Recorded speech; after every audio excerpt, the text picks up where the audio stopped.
दोस्तों, एक कहानी है लूफी की, जो कि समुद्र में एक बड़े खजाने को ढूंढने निकलता है और इस सफर में उसे मिलते हैं कई सारे विलन्स और कई सारे अच्छे दोस्त। अब क्या लूफी उस खजाने को ढूंढ पाएगा और कैसा होगा उसका ये समुद्री एडवेंचर? चलिए देखते हैं इस पूरी कहानी में।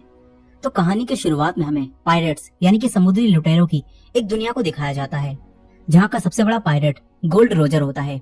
लेकिन गोल्ड रोजर को आज पकड़ लिया गया है और मरीन फोर्स यानी कि समुद्री सैनिकों के वाइस एडमिरल गार्प उसे सभी लोगों के सामने मारने लाते हैं, ताकि अब कोई भी पायरेट बनने के बारे में ना सोचे और इस दुनिया से सभी पायरेट्स खत्म हो जाएं। मगर ऐसा नहीं होता, क्योंकि गोल्ड रोजर अब तक का सबसे बड़ा पायरेट था और उसने अपनी पूरी जिंदगी में काफी सारा खजाना इकट्ठा करके कहीं छुपा दिया था।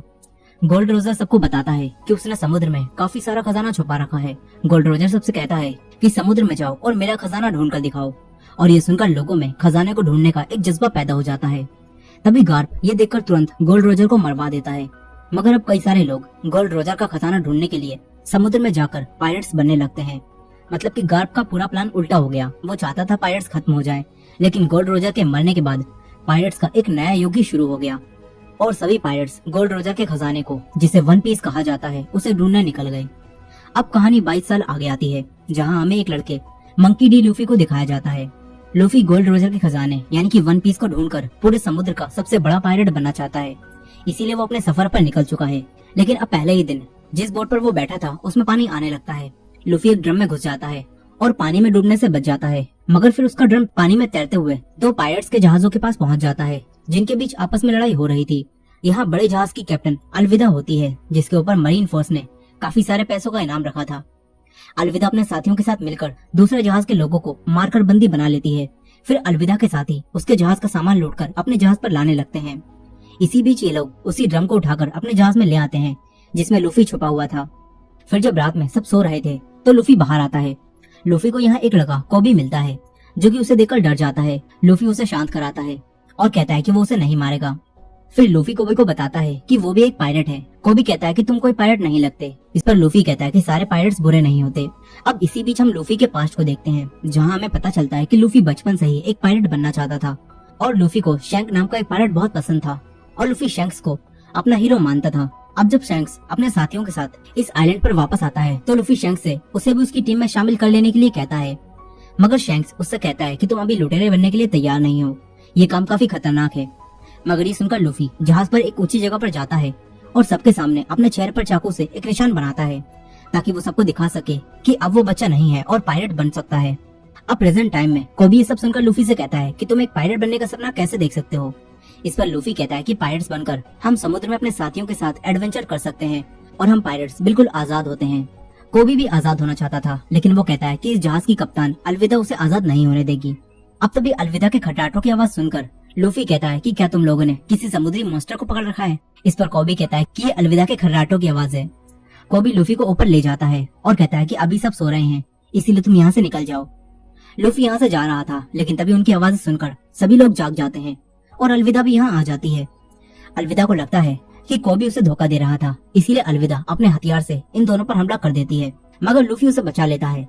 लूफी अकेले ही अलविदा और उसके सभी साथियों से लड़ता है और उसे गोलियों से भी कुछ नहीं होता। अलविदा अपना भारी भरकम हथियार उसके मारती है, लेकिन लूफी अपने शरीर को लचीला बनाकर अलविदा से बच जाता है। ये देखकर अलविदा भी हैरान हो जाती है। लूफी अपने पूरे शरीर को लचीला करके अपने पावर से जहाज के दूसरी तरफ जाता है। तभी अलविदा आकर उस पर हमला करती है, लेकिन लूफी बच जाता है और उसके जहाज पर ही आग लग जाती है। अलविदा को काफी गुस्सा आता है, वो कोबी को मारने वाली थी, तभी लूफी बीच में आकर उसे बचा लेता है। इसके बाद लूफी अपने स्पेशल मूव गम गम पिस्तो करते हुए अलविदा को उड़ा देता है और अलविदा सबको अलविदा कहकर चली जाती है। यहाँ आप सभी लोग लूफी से डरकर हार मान लेते हैं और लूफी कोबी के साथ यहाँ से जाने लगता है। इसके बाद हम एक तलवारबाज रोरोनोआ जोरो को देखते हैं, जो कि सभी समुद्री पायरेट्स का शिकार करता है। यहाँ एक आदमी मिस्टर सेवन जोरो को अपनी टीम में शामिल होने का ऑफर देता है, मगर जोरो उसे मना कर देता है। इसके बाद जोरो मिस्टर सेवन से फाइट करता है। जोरो काफी अच्छा तलवारबाज था और वो अपनी दोनों तलवारों की मदद से मिस्टर सेवन के 2 टुकड़े कर देता है और फाइट में जीत जाता है। वहीं लूफी और कोबी उस जहाज से निकल चुके थे। कोबी लूफी से पूछता है कि तुम्हें लचीले होने की पावर्स कैसे मिली। इस पर लूफी बताता है कि जब वो छोटा था और शैंक्स ने उसे अपनी टीम में शामिल करने से मना कर दिया था, तो गुस्से में उसने शैंक्स के खजाने में से एक डेविल फ्रूट खा लिया, जिसके बाद उसे ये लचीले होने की पावर्स मिल गयी। अब प्रेजेंट डे में कोबी पूछता है कि हमें कहाँ जाना है। इस पर लूफी कहता है कि हम ग्रैंड लाइन पर जा रहे हैं, जहाँ वन पीस छुपा हुआ है। कोबी पूछता है कि क्या तुम्हें ग्रैंड लाइन का रास्ता पता है, लेकिन लूफी को ग्रैंड लाइन का रास्ता नहीं पता होता। अब यही कोबी बताता है कि उसका भी एक सपना है, वो मरीन बनना चाहता है और कमजोर लोगों की मदद करना चाहता है। ये सुनकर लूफी कहता है तो फिर ठीक है, हम पास के मरीन बेस पर चलते हैं, वहाँ से मुझे ग्रैंड लाइन का मैप मिलेगा और तुम वहाँ मरीन बनने के लिए रुक जाना। जिसके बाद ये दोनों मरीन बेस पर जाने लगते हैं। इसी दौरान हम एक लड़की नामी को देखते हैं जो कि एक छोटी सी बोट पर मर रही थी। तभी उसे एक बड़ी बोट दिखती है जिसमें 2 आदमी थे। नामी उनसे मदद मांगती है, लेकिन नामी देखती है कि ये दोनों तो लुटेरे हैं, इसीलिए नामी अपने पास रखे एक बॉक्स को बचाने लगती है। ऐसा लगता है कि उसमें कोई खास खजाना है और ये देखकर वो दोनों लुटेरे अपनी बोट से उतरकर नामी की बोट में आकर उस बॉक्स को खोलने लगते हैं। लेकिन जब वो दोनों वो बॉक्स खोलते हैं तो उसमें कुछ भी नहीं होता और यही नामी इनकी बोट चुरा कर ले जाती है। इसके बाद नामी भी पासी के मरीन बेस पर आ जाती है। यहीं कोबी और लूफी एक बार में खाना खा रहे थे और यहीं जोरो भी आ चुका था। यहाँ एक छोटी लड़की जोरो के लिए राइस बॉल बनाकर लाती है, लेकिन यहाँ के मरीन कैप्टन मॉर्गन का बेटा हेल्मेपो आकर उन्हें गिरा देता है और फिर उस लड़की से बदतमीजी से बात करता है। ये देखकर जोरो उसे माफी मांगने के लिए कहता है, लेकिन वो अपनी तलवार निकाल लेता है। तभी जोरो उससे फाइट करता है। फिर और मरीन ऑफिसर्स आकर जोरो पर हमला कर देते हैं, लेकिन जोरो उन सबको बिना तलवार निकाले ही हरा देता है। तभी मौके का फायदा उठाकर नामी भी एक मरीन ऑफिसर को बेहोश करके एक कोने में ले जाती है। यहाँ कोबी एक टेबल के नीचे छुपा हुआ था और लूफी मजे से फाइट देख रहा था। यहीं जोरो मरीन सैनिकों को मारकर कैप्टन के बेटे को मारने वाला था। तभी वो कहता है कि मुझे छोड़ दो, तुम जो मांगोगे मेरे डैड तुम्हें दे देंगे। ये सुनकर जोरो अब मरीन कैप्टन मॉर्गन के पास अपना इनाम लेने आता है, क्योंकि वो पायरेट्स को मारता था। लेकिन मॉर्गन उसे इनाम देने के लिए कहते हैं कि तुम्हें मेरे पास 7 दिनों तक कैद रहना होगा। ये सुनकर जोरो कहता है कि मुझे कैद करने की कोशिश की तो सबसे पहले तुम्हारा पिल्ला मरेगा। तभी ये सुनकर मॉर्गन का बेटा भड़क जाता है, मगर उसके डैड उसे ही दूर फेंक देते हैं। इसके बाद मॉर्गन जोरो से कहता है कि तुम्हारी इस हरकत के बाद कोई भी मरीन बेस तुम्हें इनाम नहीं देगा, इसीलिए तुम हमारे साथ काम करने लगो या फिर 7 दिनों तक यहाँ कैद रहो। यह सुनकर जोरो मॉर्गन के साथ काम करने से मना कर देता है और 7 दिनों के लिए कैद हो जाता है। फिर अगले ही दिन लूफी ग्रैंड लाइन के मैप को चुराने के लिए यहाँ आ जाता है। लूफी जोरो को देखकर उसे आजाद करा देता है। इसके बाद लूफी उसी रास्ते से वापस चला जाता है। यही नामी भी उसी मरीन ऑफिसर की यूनिफॉर्म चुराकर अंदर घुस गई होती है। नामी भी ग्रैंड लाइन का मैप चुराने आई थी, लेकिन वही ऑफिसर यहाँ आकर नामी को पहचान लेता है। फिर ये दोनों मरीन ऑफिसर नामी पर हमला कर देते हैं, मगर नामी उन दोनों को मारकर उनका काम तमाम कर देती है। तभी ऊपर से लूफी टपकता है और लूफी ने सारी बातें सुन ली होती हैं, जिससे ये दोनों जान चुके थे कि वो दोनों ही यहाँ ग्रैंड लाइन का मैप चुराने आए हैं। लूफी मॉर्गन के ऑफिस में जाने लगता है, क्योंकि ग्रैंड लाइन का मैप वहीं रखा हुआ है। तभी नामी भी उसके पीछे जाती है। अचानक इनके सामने मॉर्गन आ जाता है, लेकिन वो नामी को एक मरीन समझता है और नामी कहती है कि मैं इस मुजरिम को पकड़कर ले जा रही हूँ, इसे अभी भी अरेस्ट किया गया है। अब ये सुनकर मॉर्गन यहाँ से चला जाता है, लेकिन चालाक नामी ने मॉर्गन की जेब काट ली होती है और उसके ऑफिस की चाबियां चुरा ली थी और अब ये दोनों मॉर्गन के ऑफिस में घुस जाते हैं।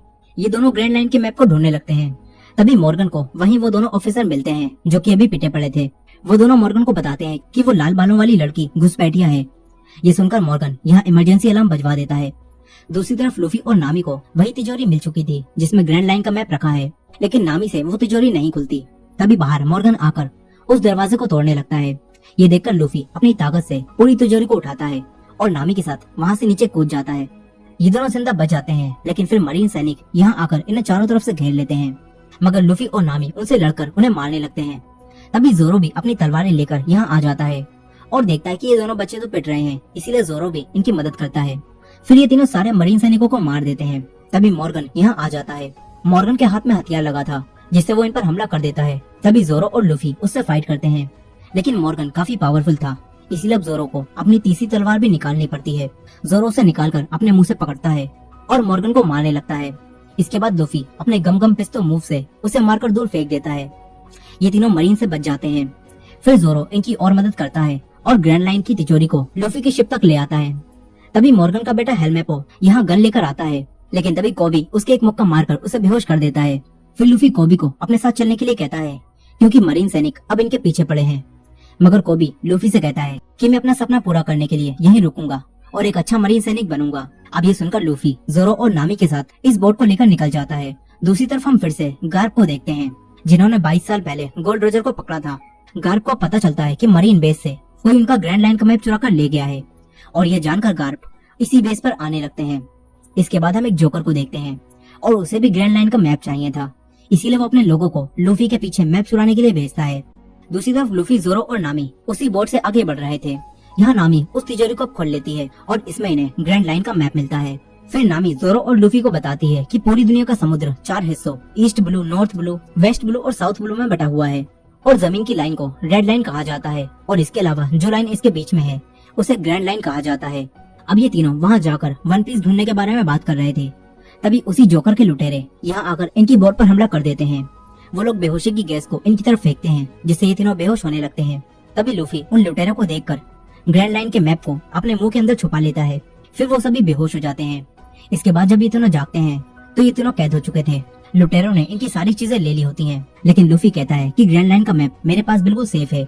अब तभी ये बॉक्स खुलता है और ये तीनों एक स्टेज पर होते हैं और जोकर यहाँ शो दिखा रहे थे। यहाँ लोगों को गुलाम बनाकर उनसे जबरदस्ती तालियां बजवाई जा रही थी। अब तभी यहाँ इनका कैप्टन यानी कि वही जोकर आता है और बताता है कि मेरा नाम बगी है। लूफी इसे पहचान लेता है क्योंकि बगी भी एक पायलट होता है और इसके ऊपर भी काफी सारे पैसों का इनाम था। लूफी बगी से कहता है कि वो भी पायरेट्स का किंग बनने वाला है, लेकिन बगी ये सुनकर हंसने लगता है और कहता है कि वन पीस को ढूंढकर मैं पायरेट्स का किंग बनूंगा। अब बगी इनसे ग्रैंड लाइन का मैप मांगता है। तभी चालाक नामी अपनी चालाकी दिखाती है और कहती है कि हमारे पास ग्रैंड लाइन के मैप से बढ़िया भी एक चीज है। ये कहकर नामी लूफी की टोपी को उछाल देती है और यहाँ से भाग जाती है। लूफी अपनी टोपी को पकड़ने के लिए अपना हाथ लंबा करता है और सभी लोग उसे देखते ही रह जाते हैं। वहीं नामी जब सर्कस से बाहर पहुंचती है तो देखती है कि बगी ने इन लोगों के पूरे शहर को तबाह कर दिया है। अब तभी बगी के लोग आकर नामी को पकड़कर वापस बगी के पास ले जाते हैं। इसके बाद बगी के साथी जोरो और नामी को पकड़कर यहाँ से ले जाते हैं। यहाँ बगी लूफी से उस मैप के बारे में पूछता है, लेकिन लूफी उसे मैप के बारे में कुछ भी नहीं बताता। इस पर बगी उसके हाथ पैरों को बांधकर उसे खींचने लगता है, लेकिन लूफी को कोई फर्क नहीं पड़ता, उल्टा उसे तो और मजा आ रहा था। तभी बगी लूफी की टोपी को देखकर उसे पहचान लेता है और कहता है कि ये तो शैंक्स की टोपी है। बगी कहता है कि तुम्हारी उम्र में मैं और शैंक्स भी एक ही टीम में थे, लेकिन फिर शैंक्स ने भी मुझे धोखा दे दिया। अब यहाँ बगी लूफी से मैप लेने के लिए यहाँ एक बच्चे को मारने वाला था। तभी लूफी अपने आप को छुड़ाता है और गम पिस्तौल करते हुए बगी की गर्दन उड़ा देता है, मगर सर अलग होने के बाद भी वो जिंदा रहता है। इसके बाद बगी बताता है कि मैंने भी तुम्हारी तरह डेविल फ्रूट खाया था जिससे मुझे ये पावर्स मिली हैं। इसके बाद बगी बेहोशी की गैस की मदद से लूफी को दोबारा बेहोश कर देता है।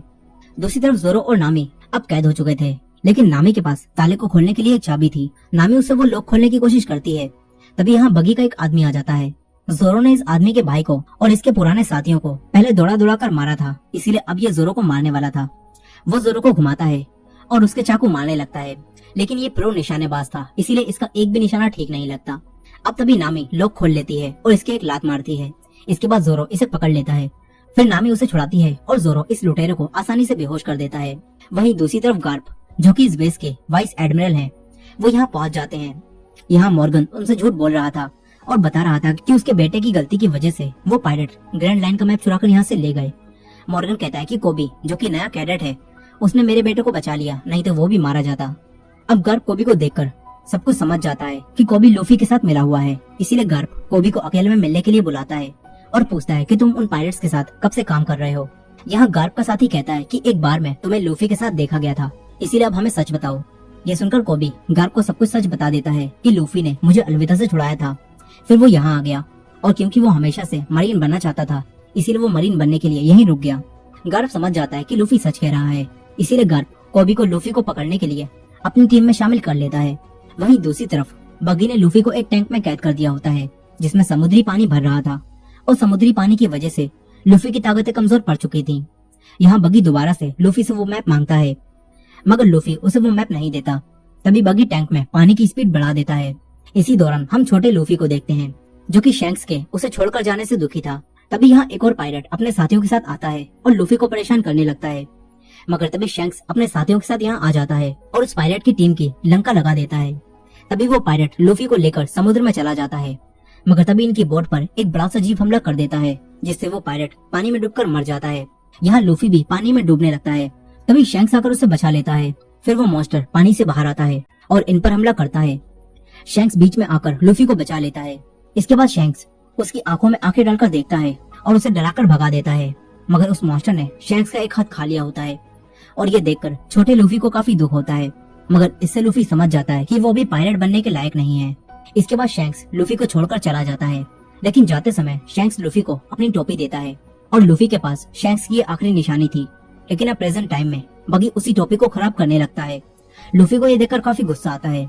तभी यहाँ जोरो और नामी आ जाते हैं और टैंक को झटका देते हैं। बगी अपने साथियों को देखता है, लेकिन जोरो और नामी मिलकर पहले ही उसके सारे साथियों को सफाया कर चुके थे। इसके बाद टैंक भी टूटता है और लूफी बाहर आता है। तभी लूफी के अंदर से वो मैप बाहर आ जाता है, लेकिन लूफी के लिए मैप से पहले उसकी टोपी जरूरी थी। लूफी टोपी को उठाता है। इसी बीच बगी वो मैप उठा लेता है। तभी जोरो उसे तलवार से मारता है, लेकिन अपनी स्पेशल पावर की मदद से बगी जोरो से बच जाता है। वो अपने शरीर के कई सारे टुकड़े करके जोरो और नामी पर हमला करके उन्हें मारता है। तभी लूफी बगी से फाइट करने के लिए उठता है और उसे मारने लगता है, लेकिन बगी लूफी पर भी भारी पड़ रहा था। तभी लूफी को यहाँ कई सारे बॉक्स दिखते हैं। लूफी नामी को वो बॉक्स दिखाता है।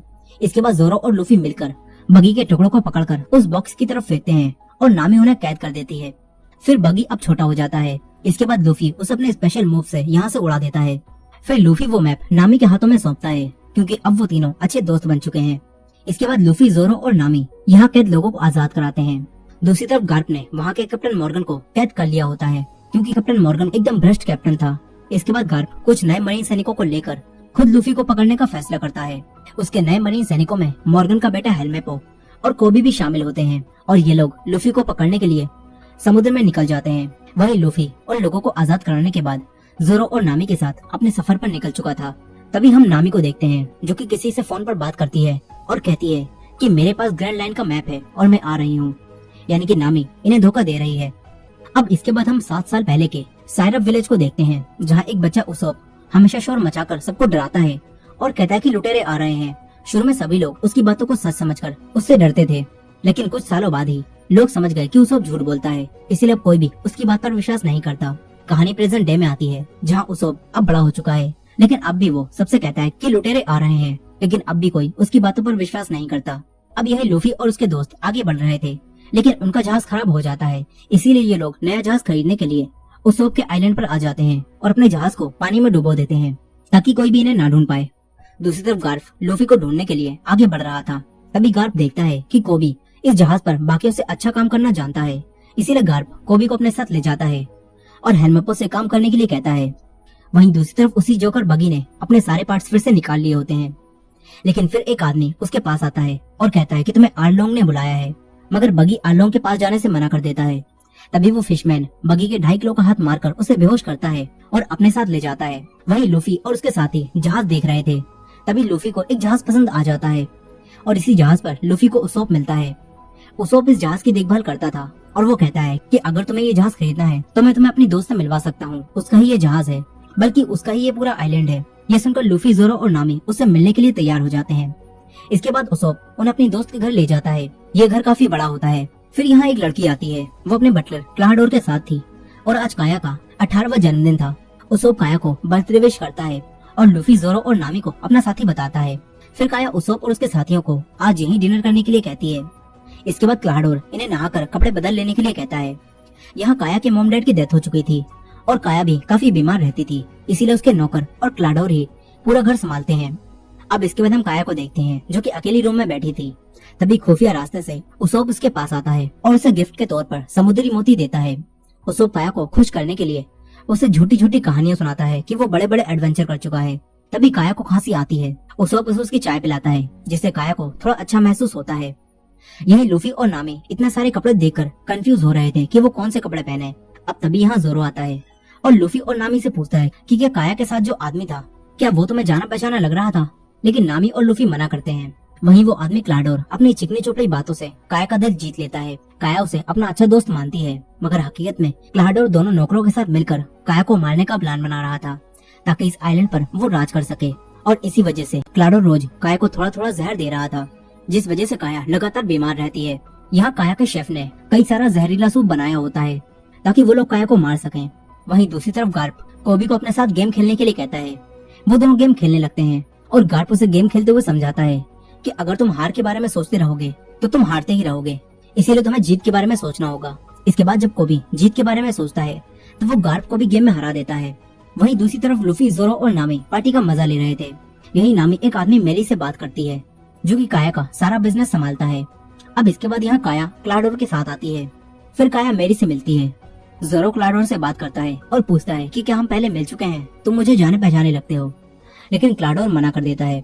यही मेरी काया से कुछ बात करना चाहता था, लेकिन क्लाडोर उसे रोक देता है और सबको खाना खाने के लिए कहता है। फिर जब ये सब लोग खाना खा रहे होते हैं तो इसी बीच लूफी काया से उसी जहाज के बारे में बात करता है। काया कहती है कि मेरे मॉम डैड के जाने के बाद जहाजों का बिजनेस मैरी संभालते हैं, लेकिन आज रात के बाद सब बदल जाएगा क्योंकि आज मैं 18 साल की हो जाऊंगी और सारा बिजनेस मेरे पास आ जाएगा। यह सुनकर लूफी काया को बताता है कि हम पायरेट्स हैं और हम लोग ग्रैंड लाइन की तरफ जा रहे हैं, इसीलिए हमें तुम्हारा वो जहाज चाहिए। अब तभी काया की तबीयत खराब होने लगती है। ये देखकर क्लाडोर इन सबको यहाँ से जाने के लिए कहता है, मगर काया कहती है कि आज रात इन्हें यहीं रुकने दो। ये सुनकर क्लाडोर भी चुप हो जाता है और काया को उनके रूम की तरफ ले जाने लगता है। दूसरी तरफ हेलमेपो गार्प को आकर बताता है कि हमें एक आइलैंड के पास लूफी के जहाज का सामान मिला है। ये सुनकर गार्प कोबी को उस आइलैंड पर जाकर लूफी को पकड़ कर लाने के लिए कहता है। यहीं काया के घर में क्लाडोर मैरी को जान से मारने चाहता है क्योंकि मैरी काया को सब सच बताने वाला था। यहाँ हम देखते हैं कि क्लाडोर के पास भी स्पीड और ब्लेड की पावर्स हैं, जिनसे क्लाडोर मैरी को जान से मार देता है। इसके बाद हम फिर से बगी को देखते हैं, जिसे वही फिशमैन पकड़कर आर्लोंग के पास ले आया था। और आर्लोंग बगी से कहता है कि मैं पूरे ईस्ट ब्लू का सबसे बड़ा पायरेट हूँ, इसलिए अगर तुम यहाँ कुछ भी लूटमार करोगे तो मुझे मेरा हिस्सा देना होगा। ये सुनकर बगी कहता है कि वो कुछ भी नहीं कर पा रहा, बल्कि लूफी नाम का एक लड़का पूरे ईस्ट ब्लू में घूम रहा है और उसने ग्रैंड लाइन का मैप भी चुरा लिया है। ये सब जानकर आर्लोंग कहता है कि लूफी कहाँ है। बगी कहता है कि मुझे छोड़ दो, मैं उसे ढूंढने में तुम्हारी मदद करूंगा। आर्लोंग मान जाता है। वहीं रात में लूफी और खाना खाने के लिए अपने रूम से बाहर निकलता है। तभी उसे जोरो मिलता है, जो कि पीने के लिए कुछ ड्रिंक ढूंढ रहा था। फिर वो दोनों एक साथ किचन में जाते हैं, जहाँ इन्हें उसोप मिलता है। वो पहले से ही यहाँ बैठा था। जोरो और लूफी उसोप से बात करने लगते हैं। दूसरी तरफ नामी भी अपने रूम से बाहर आकर यहाँ की चीजों को चुराने लगती है। तभी वो काया के रूम में पहुंच जाती है और काया उसके हाथ में सामान देखकर सब समझ जाती है। लेकिन काया नामी से कुछ भी नहीं कहती और उससे दोस्तों की तरह बातें करने लगती है। वहीं उसोप बातों ही बातों में लूफी को बताता है कि मेरे डैड भी एक बड़े पायलट हैं, लेकिन जब मैं छोटा था तो वो हमें छोड़कर चले गए। वो कहता है कि मेरे डैड का नाम यासोप है। लूफी उनका नाम सुनकर उन्हें पहचान लेता है और बताता है कि मैं उनसे मिल चुका हूँ, वो शैंक्स की टीम में है। उसोप उनके बारे में सुनकर काफी खुश हो जाता है। तभी जोरो उसोप से पूछता है कि यहाँ ड्रिंक है क्या। उसोप बताता है कि नीचे बेसमेंट में काफी सारी ड्रिंक पड़ी है। फिर ये दोनों ड्रिंक पीने के लिए बेसमेंट में चले जाते हैं। तभी इन्हें मैरी मिलता है, जो कि मर चुका था। उसोप ये देखकर घबरा जाता है। तभी क्लाडोर इनके सामने आता है और उसके 5 ब्लेड देखकर जोरो को याद आ जाता है कि क्लाडोर असल में ब्लैक कैट पायरेट्स का कैप्टन है, जिसका नाम कुरो है और इसके ऊपर भी काफी सारे पैसों का इनाम है। जोरो क्लाडोर पर हमला करता है, लेकिन क्लाडोर बच जाता है। फिर क्लाडोर की एक साथी यहाँ आकर जोरो को मारकर बेहोश कर देती है। तभी उसोप एक पतली गली पकड़कर यहाँ से निकल लेता है। क्लाडोर अपने दोनों साथियों से इन बॉडीज को ठिकाने लगाने के लिए कहता है और यहाँ से चला जाता है। वहीं ऊपर लूफी ने वही सारा जहरीला सूप पी लिया होता है, जिससे वो वहीं बेहोश हो जाता है। इसी बीच नामी भी काया से बातें करने के बाद उसकी अच्छी दोस्त बन गई होती है और फिर नामी ने जो कुछ भी चुराया था वो सारा सामान नामी वापस रख देती है। वहीं वो दोनों नौकर मैरी और जोरो को एक कुएं में फेंक देते हैं। इसके बाद वो वापस जाने लगते हैं। दूसरी तरफ उसोप गांव में जाकर सबसे कहता है कि असली लुटेरे आ चुके हैं, लेकिन इस बार सच बोलते हुए भी कोई भी उसोप की बातों पर विश्वास नहीं करता। तभी कोबी अपने साथियों के साथ यहाँ आ जाता है। उसोप कोबी को सब कुछ बताता है और कहता है कि वो बटलर असल में ब्लैक कैट पायलट का कैप्टन है, जो कि छुपकर यहाँ रह रहा है। मगर हेलमेपो कहता है कि ये सब झूठ है, क्योंकि ब्लैक कैट पायरेट्स के कैप्टन को मेरे डैड ने मार दिया था, इसलिए हमें यहाँ सिर्फ लूफी को ढूंढना चाहिए। लूफी का नाम सुनकर उसोप ने बताता है कि लूफी भी वही है। उसोप ने लूफी के पास ले जाने लगता है। वहीं नामी किचन में आती है तो देखती है कि लूफी बेहोश पड़ा है। अब तभी यहाँ कोई आने लगता है। नामी वहीं छुप जाती है। फिर क्लाडोर अपने साथियों के साथ यहाँ आता है और देखता है कि लूफी ने सारा जहरीला सूप पी लिया है। नामी इन तीनों की बातें सुनकर सब समझ जाती है। तभी उसोप कोबी और बाकी मरीन सैनिकों के साथ यहाँ आ जाता है। क्लाडोर दरवाजा खोलता है। उसोप कहता है कि यही वो लुटेरा है, लेकिन क्लाडोर कोबी से कहता है कि उसोप मानसिक रूप से बीमार है और बचपन से ही वो ऐसी कहानियां बनाता रहता है। ये सुनकर कोबी के अलावा कोई भी उसोप की बातों पर विश्वास नहीं करता। फिर हेलमेपो क्लाडोर से लूफी के बारे में पूछता है। क्लाडोर बेहोश लूफी को इन्हें सौंप देता है। वहीं नामी बाहर आकर उसकी साथी के एक पैर मारकर उसे बेहोश कर देती है और यहाँ से भाग जाती है। दूसरी तरफ उसोप भी भागकर काया के पास पहुंच जाता है। इधर क्लाडोर कोबी को यहाँ से जाने के लिए कहता है और उसके मुंह पर दरवाजा बंद कर देता है। वहीं नामी भी काया और उसोप के पास पहुंच चुकी थी। फिर उसोप और नामी क्लाडोर की सच्चाई काया को बताते हैं। वहीं जोरो कुएं में अब भी जिंदा होता है। जोरो वहाँ से बाहर निकलने की कोशिश करता है, लेकिन वो कुएं से बाहर नहीं निकल पा रहा था। मगर जोरो हार नहीं मानता। इसी बीच हम जोरो के पास्ट को देखते हैं, जब वो तलवारबाजी करना सीख रहा था। यहाँ एक लड़की कोइना जोरो की काफी अच्छी दोस्त थी। जोरो हमेशा उससे हार जाता था, मगर फिर उन दोनों ने साथ मिलकर कड़ी ट्रेनिंग करी और एक दूसरे से वादा किया कि हम में से एक इस दुनिया का सबसे बड़ा तलवारबाज बनेगा। लेकिन फिर कुछ समय बाद ही कोइना की एक एक्सीडेंट की वजह से डेथ हो गई और ये सब जानकर जोरो को काफी दुख हुआ। इसके बाद जोरो क्वीना से किए हुए वादे को निभाने के लिए दुनिया का सबसे अच्छा तलवारबाज बनने निकल पड़ा। अब प्रेजेंट डे में यहाँ 12 बज जाते हैं और काया ऑफिशियली अब बड़ी हो चुकी है। इसीलिए अब क्लाडोर काया की प्रॉपर्टी पर कब्जा करने के लिए उसे मारने जाता है। वो इस घर से बाहर निकलने के सभी रास्तों को बंद करवा देता है। इसके बाद उसके दोनों साथी और वो खुद अपने हथियारों के साथ काया को मारने जाने लगता है। लेकिन काया उसोप और नामी के साथ यहाँ के खुफिया रास्तों से दूसरी तरफ जाने लगती है। ये लोग दीवारों के अंदर से जा रहे थे, तभी काया खांसती है और उसकी आवाजें सुनकर क्लाडोर अपने ब्लेड से उस पर हमला करता है। वो तीनों यहाँ से भागते हैं। दूसरी तरफ जोरो कुएं से निकलने की कोशिश कर रहा था, लेकिन जोरो दोबारा से नीचे गिर जाता है। मगर जोरो हार नहीं मानता। वो दोबारा उठकर ऊपर चलने लगता है और आखिरकार जोरो कुएं से बाहर आ जाता है। वहीं कोबी लूफी को पकड़ कर ले जा रहा था, लेकिन कोबी को उसोप की बातों पर थोड़ा थोड़ा विश्वास होने लगा था। अब तभी लूफी को यहाँ होश आता है। तभी हेलमेपो उसके पास जाता है, लेकिन फिर लूफी सारा का सारा सोप उसके ऊपर ही निकाल देता है।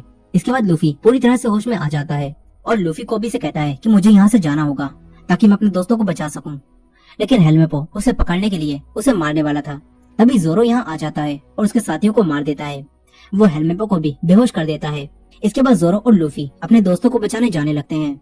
वहीं घर में काया, नामी और उसोप एक पुराने रूम में आकर छुपते हैं। तभी क्लाडोर भी यहाँ आ जाता है और उन्हें ढूंढने लगता है। इसी दौरान जोरो और लूफी भी घर के अंदर आ जाते हैं। लूफी ऊपर जाता है और जोरो दूसरी तरफ जाता है।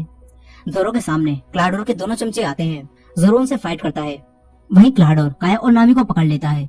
वो दोनों को मारने वाला था, तभी उसोफ अपने हथियार से उसके एक निशाना लगाता है, मगर क्लाडोर बच जाता है। फिर क्लाडोर उसोफ पर हमला करके उसे दूर फेंक देता है। इसके बाद वो काया को मारने आता है, तभी लूफी आकर उसे रोक देता है। फिर लूफी क्लाडोर से फाइट करता है। काया और नामी उसोफ के पास आ जाती हैं। यही क्लाडोर काफी तेज था, इसीलिए लूफी उस पर हमला नहीं कर पा रहा था। क्लाडोर लूफी को बातों में उलझाकर उस पर कई बार हमला करता है, इसीलिए अब लूफी शांत हो जाता है और क्लाडोर के एक मुक्का मार के उसे गिरा देता है। दूसरी तरफ जोरो भी क्लाडोर के दोनों साथियों से फाइट करके उन्हें धूल चटा रहा था और यहाँ अब क्लाडोर लूफी से फेस टू फेस फाइट करता है और अपने ब्लेड से उस पर हमला करता है, लेकिन लूफी आराम से उनसे बच जाता है। फिर लूफी एक और स्पेशल मूव से क्लाडोर को यहाँ से दूर फेंक देता है। नीचे जोरो भी उसके दोनों साथियों को हरा देता है। इसके बाद ये सब लोग बच जाते हैं, मगर नामी इनसे कहती है कि हमें तुरंत यहाँ से निकलना होगा क्योंकि मरीन सैनिक जान चुके हैं कि हम यहाँ पर हैं। मगर लूफी कहता है कि हमारे पास तो कोई जहाज भी नहीं है। ये सुनकर काया इन्हें वही जहाज दे देती है। इसके बाद उसोप भी इनके साथ इनके सफर पर जाने का फैसला करता है और ये चारों इस आइलैंड से निकल जाते हैं। दूसरी तरफ क्लाडोर अब भी जिंदा होता है और वो भी इस आइलैंड से बचकर भाग गया होता है। वहीं कोबी जहाज पर गार्प से माफी मांगता है और कहता है कि वो लूफी को पकड़कर नहीं ला पाया, लेकिन गार्प उससे कहता है कि चिंता मत करो, तुमने अपना काम कर दिया, तुम उन लोगों को आइलैंड से बाहर ले आए। गार्प को लूफी का जहाज दिख रहा होता है और अब गार्प इनसे लूफी के जहाज पर हमला करने के लिए कहता है। वहीं वो सब अपने नए जहाज पर आराम कर रहे थे, तभी इनके ऊपर बमों की बरसात होने लगती है। फिर लूफी दूरबीन से मरीन सैनिकों की शिप को देखता है और उसे गार्प दिखता है। लूफी गार्प को देखकर कहता है कि ये तो मेरे दादाजी हैं। ये सुनकर सभी लोग चौंक जाते हैं और इसी एंडिंग के साथ वन पीस के 4 एपिसोड्स की कहानी यहीं खत्म हो जाती है और ये वीडियो भी अब काफी लंबी हो चुकी है, इसलिए इसके आगे की कहानी को हम अगले पार्ट में देखेंगे। तो अगले पार्ट को मिस ना करने के लिए हमारे चैनल को सब्सक्राइब करके बेल नोटिफिकेशन को ऑन कर लीजिएगा और ये वीडियो पसंद आई हो तो वीडियो को लाइक जरूर कीजिएगा। मिलते हैं नेक्स्ट पार्ट में।